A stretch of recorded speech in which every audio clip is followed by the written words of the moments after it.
국내 방위 산업은 올해 역대 최대 규모의 수출 실적을 거뒀습니다. 제가 보기에 K방산은 오일이 새고 타이어가 펑크난 채로 달리는 버스와 같다고 봅니다.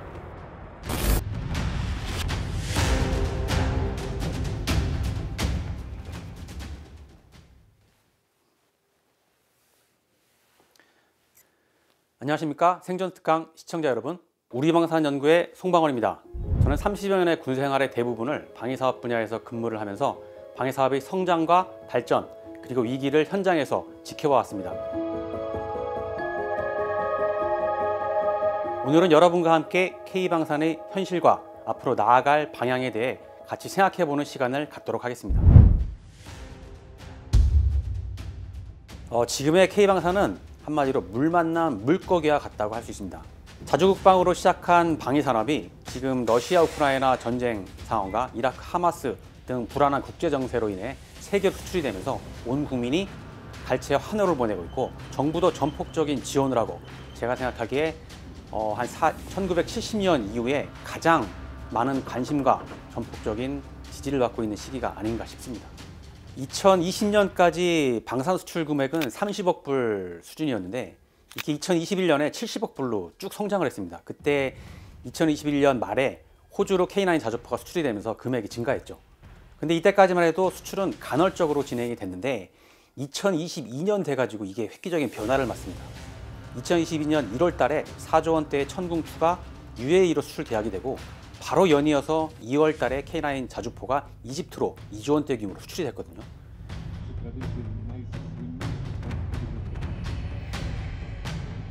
노르웨이를 비롯해서 세계 여러 국가가 우리와 방산 협력을 희망하고 있습니다.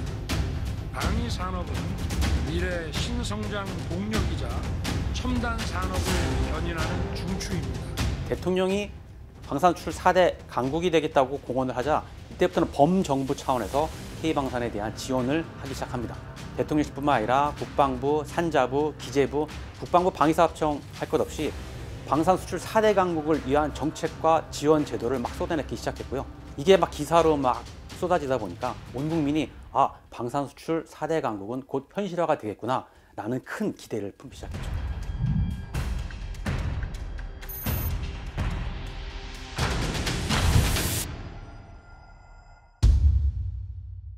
그런데 여러분, 저는 한편으로 우리가 앞서 말한 K방산의 수치적 성과와 이를 조명하는 언론 보도만 바라보고 있는 건 아닐까 하는 생각을 합니다. K방산이 분명 과거와 달리 괄목한 성장을 이룬 건 맞지만 여전히 현장에서는 많은 제약과 한계가 있습니다. 지금부터는 언론 보도 이면의 K방산에 대해 얘기를 해보겠습니다. 제가 보기에 K방산은 오일이 새고 타이어가 펑크난 채로 달리는 버스와 같다고 봅니다. 이게 멀리서 보면 차가 열심히 잘 달리고 있구나, 그래서 환호를 하는데 실제 가까이서 들여다보면 오일이 새고 타이어에 바람도 빠지고 해서 곧 얼마 가서 멈출지를 모르는 위태한 상황이죠. 보통 그러면 그 오일을 정비하고 타이어에 바람을 넣고 하는 그런 문제점을 개선하고 보완을 해야 되는데, 이러한 것에서는 관심을 갖지 않고 그냥 차가 달리는 것만 관심을 갖고 환호하는 그런 현상으로 보입니다.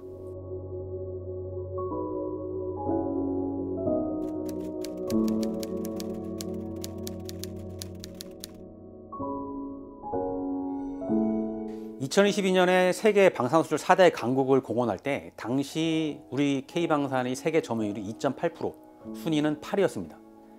그리고 그때 2027년까지 방산수출 4대 강국을 목표로 하면서 2023년에 수출 목표액을 세운 게 200억 불이거든요. 근데 이게 2023년이 돼서 200억 불에 못 미쳐서 130억 불 수출에 그쳤습니다. 그러면서 방산수출 순위도 8위에서 9위로 한 계단 떨어졌죠. 그래서 정부에서는 2023년은 환경상 그럴 수밖에 없었다라고 하고 2024년에는 다시 200억 불을 달성할 거라고 얘기를 했는데, 실제 2024년이 돼서는 200억 불 달성도 여전히 미지수고요. 오히려 수출 순위와 점유율을 보면 2%로 떨어지고 수출 순위도 9위에서 10위로 한 계단 더 떨어졌습니다.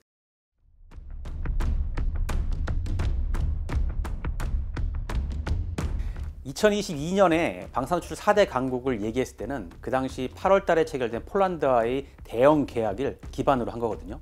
그리고 노르웨이 K2 전차 수주전, 그다음에 영국의 자주포 수주전, 호주의 장갑차 교체 사업 등에서 수주를 기대했기 때문에 2023년부터 200억 불 수출 목표를 세운 건데 이게 계획과 달리 그렇게 순탄하게 흐르지 않았습니다. 2022년에 폴란드의 대형 계획에서 실제로 수출이 계약된 건 124억 불에 그쳤고 그 이후에는 폴란드와 금융 계약 문제 등으로 인해 가지고 추가 수출이 점점 지연되고 있거든요. 실제로 2022년 8월 달에 전체 물량에 대해서 총괄 계약이 이루어졌고 그 해에 폴란드가 1차 실행 계획으로 산 게 K2 전차 900대를 산다고 했는데 1차에서 180대를 샀고 K9 자주포는 672문을 산다고 했는데 252문에 1차 계약을 했고 천문은 290여 문 중에 212문에 대해서 1차 실행 계획, FA-50 전투기는 48대를 한꺼번에 계약을 했습니다. 그리고 2차 실행 계약으로 나머지 잔여 물량에 하려고 했는데 폴란드는 1차 때 우리 정부의 보증과 대출로 무기를 구매했거든요. 근데 2차 실행 계획에서도 우리 정부의 보증과 대출을 요구했는데 우리 정부의 금융 지원은 한계에 맞닥뜨려서 폴란드로 추가 금융 지원이 불가했습니다.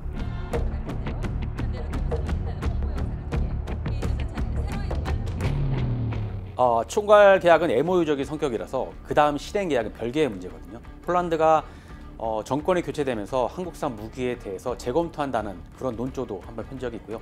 실행 계약에서 폴란드가 계약을 취소할 수도 있고요. 실행 계약 체결한 이후에 금융 지원 문제로 인해서 금융 계약이 체결이 안 되면 이 역시 계약이 취소됩니다.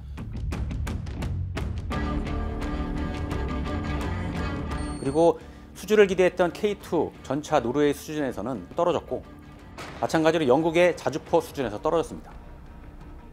그나마 호주의 장갑차 교체 사업에서 하나 에어로스페이스 만든 레드백이 수주를 하게 됐는데 이게 당초 수주 금액이 10조 이상으로 예상을 했었는데 호주가 공군과 해군의 방위비를 증가하기 위해서 레드백 사업 규모를 줄이는 바람에 실제 수주 금액은 3조 2천억 정도에 그쳤죠. 제가 생각하기에 언론은 기본적으로 국민이 관심 갖는 분야에 대해서 보도를 하죠. 근데 K방산이 국민적 신디름을 일으키다 보니까 언론 역시 국민이 관심 갖는 K방산의 성장과 이런 성과에 기사를 주력할 수밖에 없을 것 같고요. 그리고 언론이 주된 고객이 아무래도 기업이다 보니까 기업 역시 안 좋은 면보다는 기업의 성과를 자랑하는 쪽으로 보도 기사를 배포하고 언론은 그것을 또 국민에게 전달하는 이런 구조를 갖지 않나 생각이 됩니다. 다만 이렇게 한쪽 면만 보고 한쪽 면만 부각시키는 여론 형상은 굉장히 위험하거든요. 언론이 무조건 잘 되는 쪽만 부각을 하다 보면 국민의 판단은 한쪽으로만 흐를 수밖에 없고 그리고 정부가 눈치를 보는 건 결국 국민인데 국민이 그런 쪽만 관심을 가지면 정부 역시 정책과 제도가 문제점 개선 이런 것보다는 국민이 관심 갖고 환심을 사기 위한 정책으로 이어질 수밖에 없죠. 마지막으로 진짜 방산 강국이 되기 위해 대한민국은 어떤 노력을 해야 할지 얘기해 보고자 합니다. K방산의 한계는 일단 국산에 주도하는 원천 기술이나 세계를 선도하는 무기 체계가 없다는 겁니다. 이게 전부 다 미국에서 20년, 30년 전에 만들어진 것을 갖고 와서 국산화를 이루는 식으로 만들어진 무기죠. 핵심 기술이 우리가 갖고 있는 게 별로 없습니다. 근데 이렇게 되면 지금 불안한 세계 정세를 통해 가지고 무기가 수출됐는데 앞으로 세계 시장을 스스로 개척하거나 시장을 확대하는 그런 기회는 없을 것입니다. 즉 한마디로 말해서 퍼스트 무버는 될 수 없고요. 잘해야 패스트 팔로워 정도 될 수 있다고 봅니다. 지금 우리가 수출하는 K2 전차나 K9 전차의 파워팩, 엔진 변속기는 독일제거든요.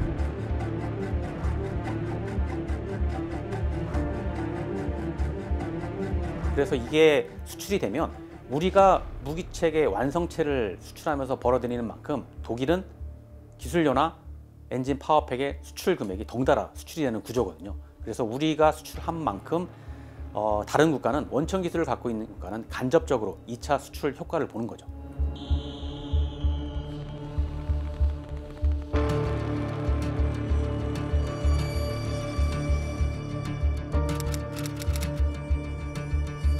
우리가 해외에서 수입하는 핵심 구성품을 우리가 조립해서 완성체를 만들어 해외 수출할 때 원제자 국가의 수출 통제로 인해 가지고 우리 수출이 제한받는 것, 예를 들어서 FA50을 동남아 팔 때 지금 기계식 레이더에서 A사 레이더로 지금 공랭식으로 바꾸려고 하고 있는데,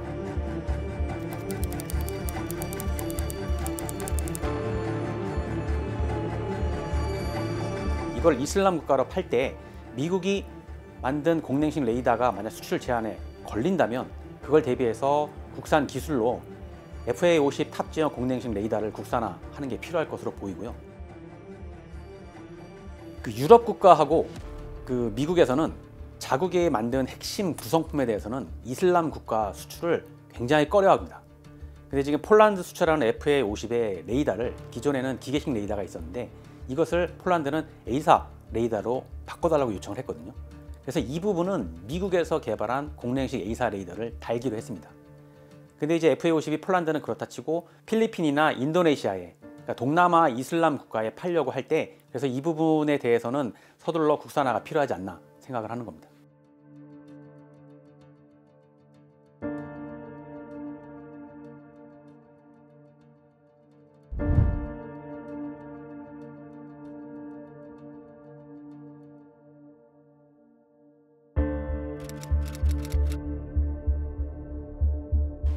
국내 방산업체가 국내에 조달할 때는 어떠한 부품을 쓰는지가 규격으로 딱 정해져 있습니다. 그리고 그 부품이 얼마의 원가를 가지고 있는지는 정부에서 원가 산정을 통해서 딱 정해지거든요. 그래서 대기업이나 중소기업이나 한국군에 납품하는 무기에 대해서는 뭐 서로 상생의 관계를 갖죠. 어떤 부품을 쓰고 얼마만큼의 돈을 받는지가 딱 정해져 있기 때문에 받은 만큼만 일하면 되거든요. 근데 이게 해외로 수출할 때는 약간 달라집니다. 해외로 수출할 때는 주계약업체인 대기업 방산업체가 외국 정부와 총액 계약을 체결하고, 총액 계약 체결한 이후에 어떤 부품을 쓰는지 그리고 얼마만큼의 금액이 부품별로 있는지는 그렇게 문제시하지 않습니다. 그러다 보니까 계약 체결 이후에 단가를 절감한 건 그대로 대기업 이익으로 돌아가거든요. 그러다 보니까 해외 수출을 하는 품목에 대해서는 협력사에 대한 원가 후려치기가 공공연하게 지금 발생을 하고 있죠. 그리고 중소기업이 이 정도 원가로는 납품이 불가하다고 하면 대기업 입장에서는 공급선을 바꿔버리죠. 그러다 보니까 최근에 나온 기사를 보면 하나 에어로스페이스나 현대로템이나 카이나 지금 영업이익률이 작년에 비해서 뭐 2배, 3배 이상 뛰었다고 하는데, 막상 중소기업의 영업이익률을 보면 그다지 대기업만큼 수출로 인한 낙수 효과가 그렇게 많지가 않습니다. 방산업에 종사하는 기업이 많지는 않거든요. 서로 협력 관계를 공고히 갖추고 있기 때문에 중소업체가 대기업으로부터 원가 후려치기를 당한다 하면 회사를 접으려는 마음을 갖지 않는 이상 마냥 끌려갈 수밖에 없는 거죠.